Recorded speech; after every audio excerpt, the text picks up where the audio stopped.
అమ్మా గాయత్రి, జలజ ఏమంది?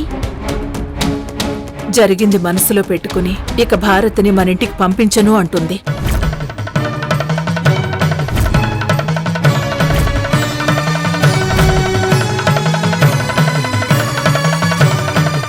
ఇదేం కర్మే?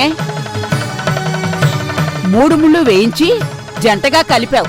3 రాత్రులు అయ్యాకే కదా వాళ్ళు ఒకటయ్యేది. ఆ మాత్రం అర్థం కాదా ఆ జలజకి?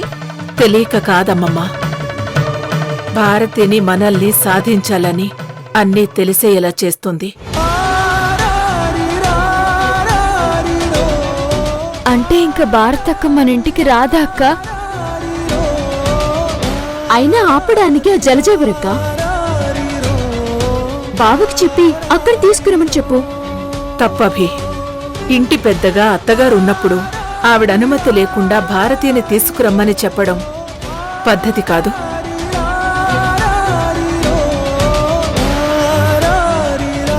అమ్మా గాయత్రి, నువ్వేమీ అనుకోనంటే నాదో చిన్న సలహా. ఈ పెళ్లి జరిగిందన్నా, భారతి ఆ ఇంట్లో ఉందన్నా కారణం సిద్ధార్థే కదా. అంటే ఏంటే ముసలి, ఇప్పుడు వాళ్ళిద్దరినీ తీసుకొచ్చే బాధ్యత కూడా ఆ సిద్ధార్థకి అప్పచెప్తావా? అసలు సిద్ధార్థ మన ఊరు ఎందుకొచ్చాడు, ఏ పని మీద ఉన్నాడో తను చెప్పలేదు, మనం అడగలేదు. ఇప్పుడు ఈ విషయం ఎలా అడుగుతాం? స్వాతి చెప్పింది నిజమే. పెళ్ళి అయిపోయాక కూడా సిద్ధు ఈ ఊరొచ్చాడు, మన ఇంట్లోనే ఉంటున్నాడు. తను మనకి చేసిన సహాయం వలన ఎందుకు అని నేను అడగలేకపోయాను. సాయం చేస్తున్నాడు కదా అని ప్రతి సమస్య నెత్తిమీద పెట్టడం మంచిది కాదేమో.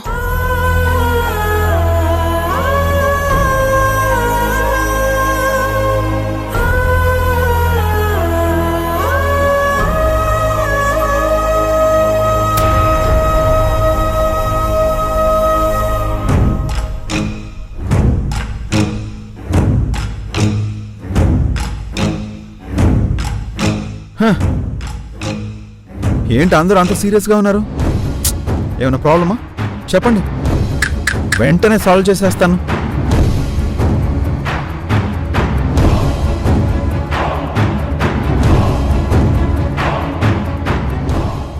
మా నాయనే నువ్వు చేయాల్సిందే, కాకపోతే చెయ్యగలవా లేదా అని ఆలోచిస్తున్నా. అమ్మా, అలాంటి డౌటే వద్దు. ఇక్కడున్న సిద్ధార్థ్ సాధించకుండా ఉండడు. మీరు ఫస్ట్ ప్రాబ్లం ఏంటో చెప్పండి.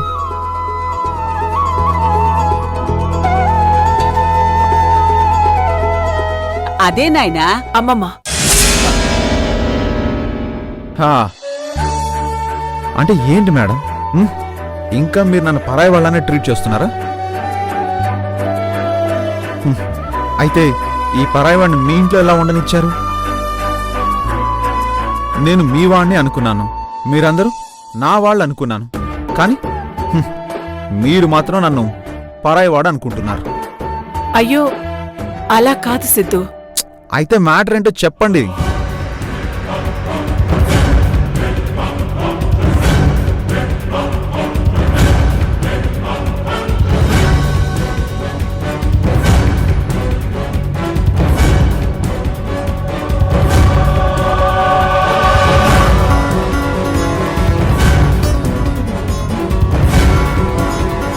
మేం వద్దన్నా మా ఇంటికి పంపించావుగా.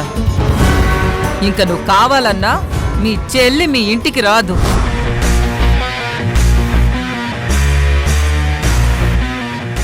ఇంతేనా? దీనికి మీరందరూ ఇంతలా కంగారు పడిపోతున్నారా? మీకెందుకు టెన్షన్? చక్రిని భారతిని తీసుకొచ్చే బాధ్యత నాది. ఆడవాళ్లు వెళ్ళి తీసుకురావాలి నాన్న, నువ్వొక్కడివే వెళ్తే ఎలా? మా గాయత్రిని తీసుకెళ్ళు. వద్దు బామ్మగారు, ఆ జలజ అంత పొగరుగా మాట్లాడేటప్పుడు మేడం మాత్రం ఎందుకు తగ్గాలి? పోనీ మిమ్మల్ని తీసుకెళ్దామంటే మీరంత దూరం కార్లో ట్రావెల్ చేయలేరు. స్వాతిని తీసుకెళ్దామంటే నోట్లో నాలుకే లేదు. అక్కడ వెళ్ళి వాళ్ళతో ఏం మాట్లాడుతుంది? అవి నువ్వు వస్తావా?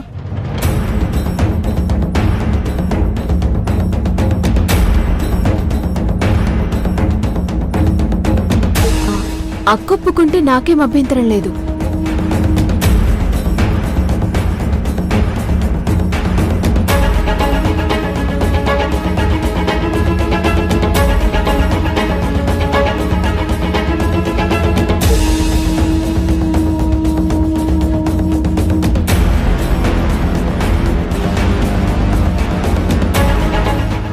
అబ్బాయి భారతిని తీసుకొస్తానని మాటిచ్చాడు కదా, మరి నువ్వు అభిని పంపిస్తావో లేదో చెప్పు మరి.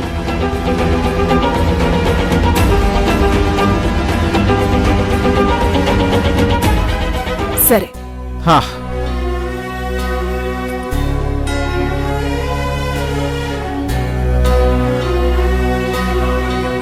సూపర్. రేపు ఈ పాటికి మీ చెల్లి మా ఫ్రెండ్ ఇద్దరు ఇక్కడే ఉంటారు. ఎవరు టెన్షన్ పడకండి, హ్యాపీగా ఉండండి. నేను ఉన్నాను కదా.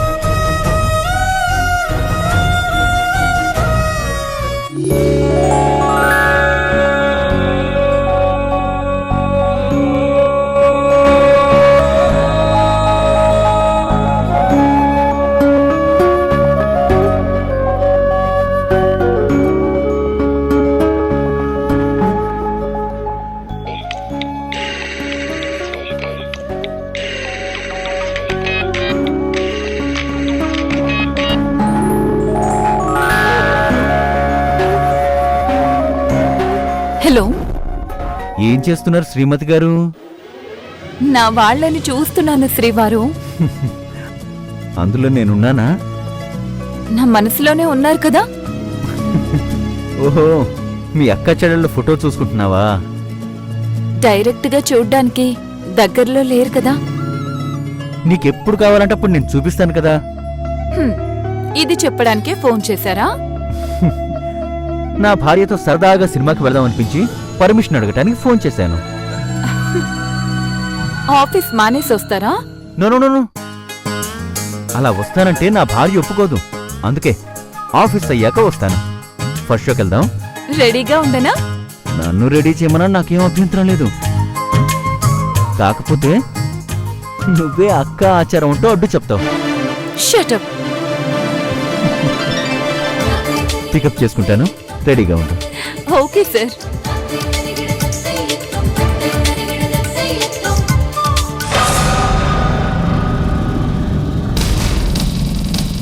విన్నావా అమ్మా?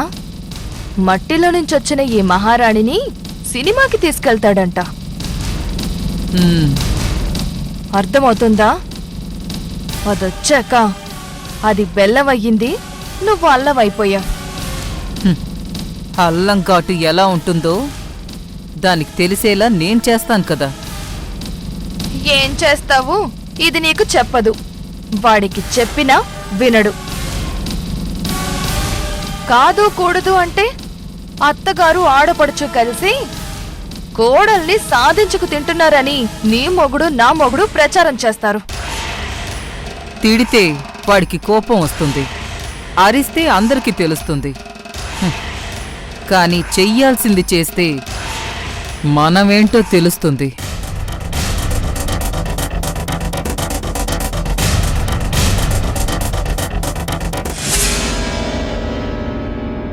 అబ్బా అమ్మా, చాలా తలనొప్పిగా ఉందమ్మా.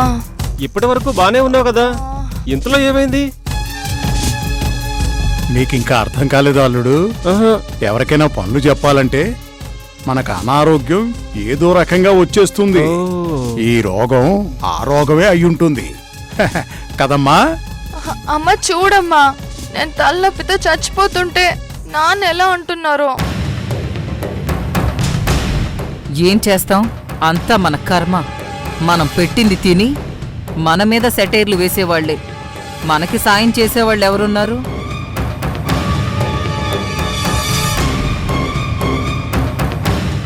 అత్తయ్య ఏమైంది? ఏముంది, దీనికి తలనొప్పి. కూర్చోలేకపోతుంది, నిల్చోలేకపోతుంది. ఒక పక్క రాత్రి వంటకు టైం అయిపోయింది. రోగం వచ్చింది కదా అని ఆకలి ఆగదు కదమ్మా. మరంత తెలిసిందానివి ఆ వంటేదో నువ్వే చేయొచ్చు కదా. ఆ మాత్రం నాకు తెలియదు మరి. తింటే ఆయాసం, తినకపోతే నీరసం. నిల్చుంటే తల విసురుతుంది, కూర్చుంటే కాళ్ళు లాగుతాయి.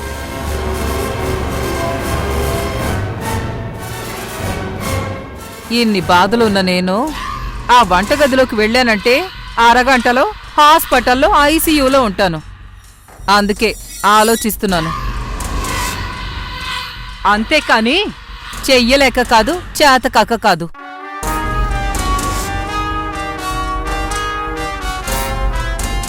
అమ్మా మరిప్పుడు ఎలా? నేను చెయ్యలేను, నువ్వు చేయకూడదు. ఈ రాత్రికి వీళ్ళంతా పస్తులతో పడుకోవాల్సిందేనా?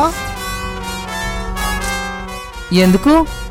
ఆ మాత్రం వంట మన భారతి చేయలేదా? ఏంటి జలజ ఇది? కొత్త కోడలతో అప్పుడే వంట చేయిస్తానంటున్నావు.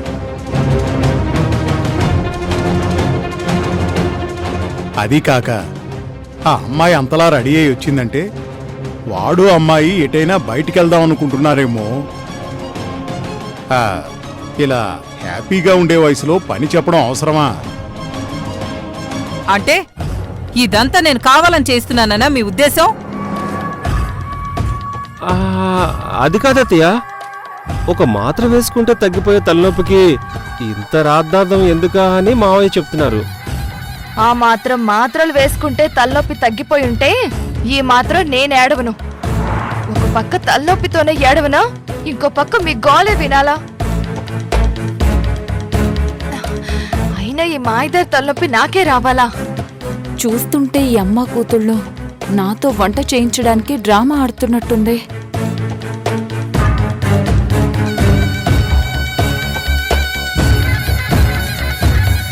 అమ్మ భారతి, నువ్వు బయటికి వెళితే వెళ్ళు, నాకేం అభ్యంతరం లేదు.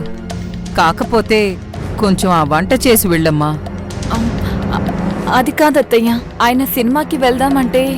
వెళ్ళమ్మా. మీ ఆయన నిన్ను తీసుకెళ్ళకపోతే నన్ను తీసుకుని వెళ్తాడా ఏంటి? కాకపోతే ఆ వంటేదో కాస్త చేసి వెళ్ళమ్మా.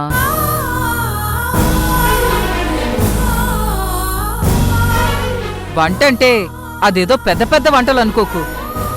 2 కూరలు, 2 పచ్చళ్ళు, పప్పు, సాంబారు, రసం, ఓ 4 అప్పడాలు, 4 ఒడియాలు, అంతే. అవన్నీ వేయించేసి టేబుల్ మీద పెట్టేసి వెళ్ళు. అలాగే మీ మావయ్య గారికి షుగర్ ఉంది కాబట్టి రాత్రిపూట అన్నం తినకూడదు. అందుకని ఓ 10 చపాతీలు చాలు, కాల్చేసి వెళ్ళు. మావయ్య, మీకెందుకు షుగర్ వచ్చిందో నాకిప్పుడు అర్థమైంది. చెప్పానుగా, ఎదుటి వాళ్ళకి పనులు అంటగట్టడానికి వీళ్ళకి ఎక్కడ లేని రోగాలు వస్తాయని.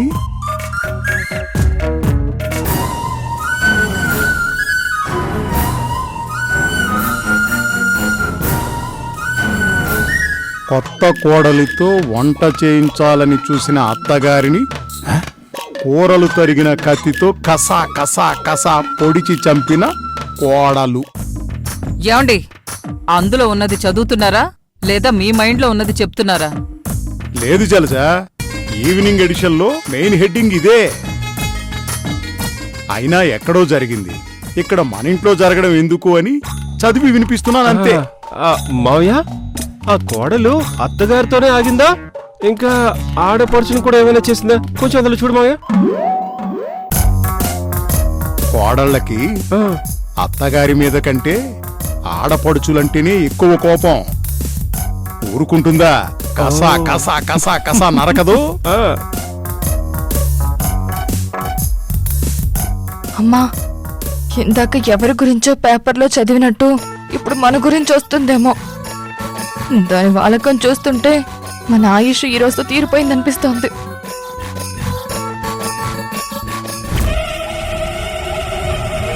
తప్పు చేసిన వాణ్ణి నరకాలి, చంపాలి, గదలవే జై భద్రకాళే. వేడి నెత్తురుతోటి స్నానాలు చెయ్యాలి, వేడి నా చూపొద్దు జాలే.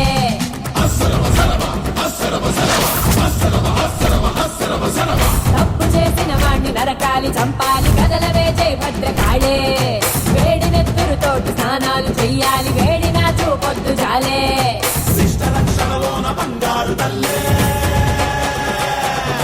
ఏంటి సినిమాకి వెళ్తానంటే వంట చేసి వెళ్ళమంటారా? మీ ఇద్దరిని చంపి తద్దినం పెట్టి మరీ వెళ్తాను. నిన్ను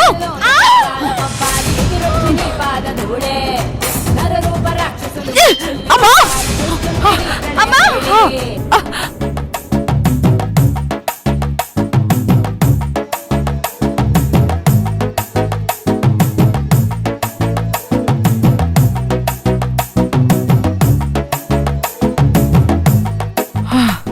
ఇదంతా మన ఊహ. చూస్తుంటే నిజమయ్యేలా ఉందమ్మా.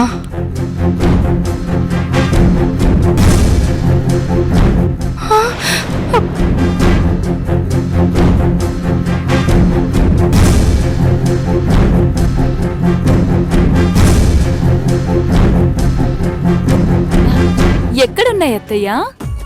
ఏంటి? ఆ కూరలు వంట చేయమన్నారు కదా. ఫ్రిడ్జ్ లో ఉన్నాయి, వెళ్ళి తీసుకో.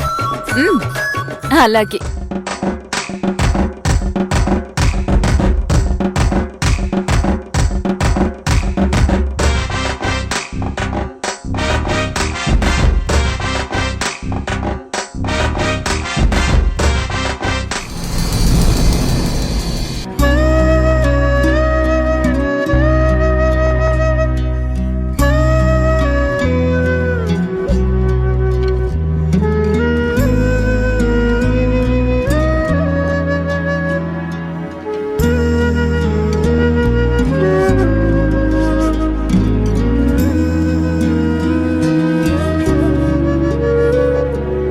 అమ్మా, దీనికి ఆవేశం ఉంది, కానీ ఎందుకో తగ్గుతుంది. ఎన్నాళ్ళు తగ్గుతుందో అర్థం కావడం లేదు. మరి తెగేదాకా లాగితే మీకే ప్రమాదమేమో. భారతి! కొంచెం ఆలోచించుకోండి. భారతి! భారతి! బావా, చెల్లెమ్మ గదిలో లేదు, వంటగదిలో ఉంది. సినిమాకి వెళ్దాం రెడీగా ఉండమంటే వంటగదిలో ఏం చేస్తోంది? అమ్మా, అమ్మ నొప్పి. రేఖ, అమ్మ చాలా నొప్పిగా ఉంది. దీనికి బాగోలేదురా, అందుకే నేను వంట చేస్తాను అత్తయ్య అంది. నేను వద్దని లేకపోయాను.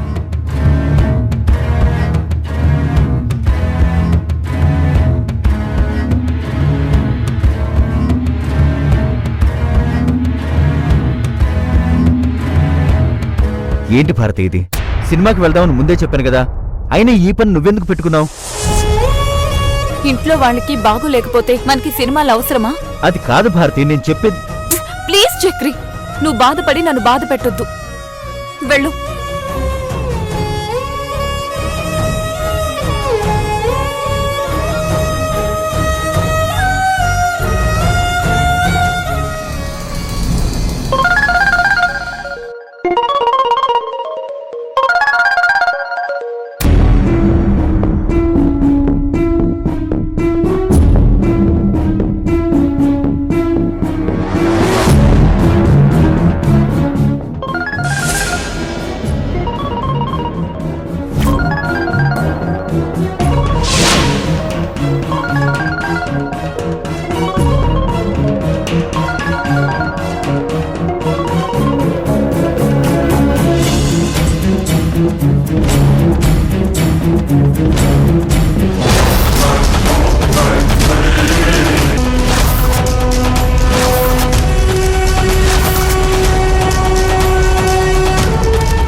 ఏంటి మేడం అంత గట్టిగా పిలిచారు?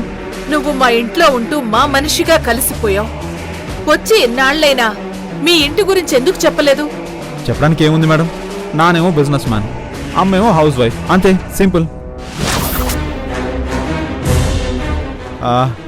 ఎందుకు అడిగారు?